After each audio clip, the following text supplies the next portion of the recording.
Labadiena, mano vardas Tomas Lagūnavičius ir šiandien pradedam naują paskaitų ir susitikimų ciklą, kuriame analizuosim politinės psichologijos įvairius klausimus ir iškylančias problemas.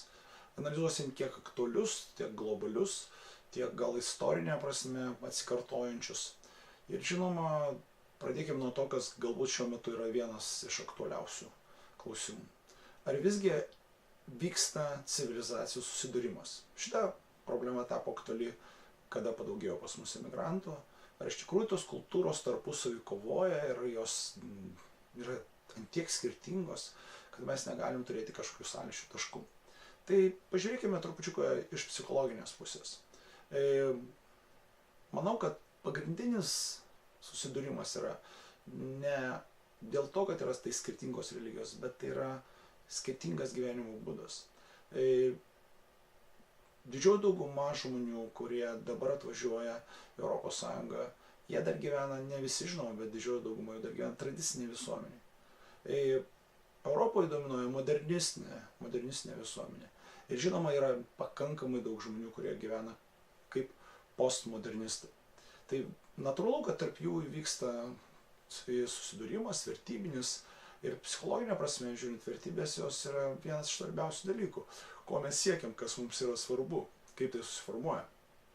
Pradėkime nuo keletą tokių esminių skirtumų. Tradicinė visuomenė dažniausiai gyvena vadinamų išplėstinėje šeimoje. Kartu gyvena seneliai, tėvai, vaikai, anūkai, giminės ir būna tokia didelė šeima, kur vieni kitiems padeda, vieni kitais rūpinasi. Ir tas nėra stiprus mano aš, stiprus yra tas vadinamas mes. Netgi kada auklėja vaikus, tokioj šeimoje dažniausiai klausia ne kaip tau ten sekėsi kažkas, tai klausia tavęs, ką tu matėjai, su kuo tu bendravai, kaip kiti žmonės elgėsi. Ir žinoma, didžiausias akcentas yra tam, kad didžiausias akcentas ir didžiausia vertė yra, kad tu turi būti padorus žmogus, elgtis atitinkamai visuomenė.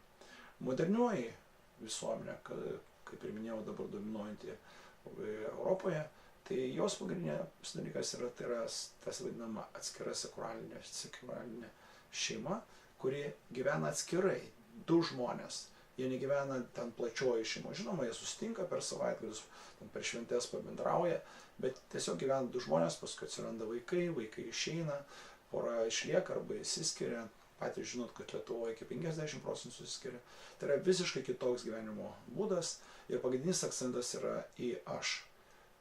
Kada net vaikus auklėja, tai klausia, kaip tau sekėsi, kokie tavo rezultatai, kokie tavo pažymiai, ką tu padarei, ką tu nepadarei.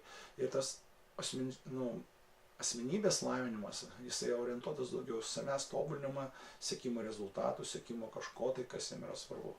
O įsivaizduokit postmodernistai, kurie, arba dabar vadinama dar netgi I ir Z karta, jie pas juos vertybės visiškai kitokios. Nėra taip svarbu pasiekti kažkokios karjeros. Svarbu, kad darbas būtų įdomus, svarbu, kad būtų kiek galima daugiau laisvo laiko. Svarbu ne tai, ką aš duosiu, pavyzdžiui, įstaiga arba įmonė, svarbu, ką man duos įstaiga. Ir jeigu man nepatinka tas darbas, aš jį pakeisiu. Darbas yra keičiamas N kartų, kol nesuranda kažko tai, kas jam yra malonu. Nėra taip svarbu padaryti kažkokią karjerą, svarbu yra pakeliauti, svarbiausia yra įspūdžiai, svarbu yra gerai jaustis, komunikuoti, būti kartu.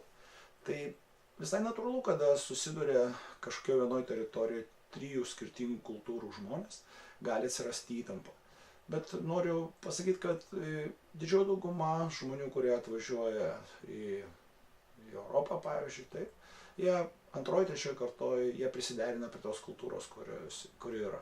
Žinoma, yra tie žmonės, kurie bando grąžinti savo tą nacionalinį ar religinį identitetą, bet jų yra iš tikrųjų didžioji mažuma. Ir tada, žinoma, atsiranda kažkokios reakcijos, kažkoks prieštaravimas, kažkoks protestas. Tuo labiau, kad ne visada pasiseka emigrantams ir jų vaikams pasiekti aukštą socialinį lygį. Bet būkim nuoširdūs ir tiems, kurie čia gyvena, ne visada pasiseka padaryti karjerą ir pasiekti kažkokios aukštumos. Žinoma, tada atsiranda protestinės vienos arba kitos formos, gali būti tai tokios priimtinos protesto formos, bet jeigu tai neduoda rezultato, atsiranda ir prievartos įvairiausių formų, ką mes matom ir Prancūzijoje, ir kitose šalise. Ir žinoma, tai kelia nerimą, bet aš manau, kad reikia tiesiog bendrauti, komunikuoti ir atsiras tie sąlyčio taškai.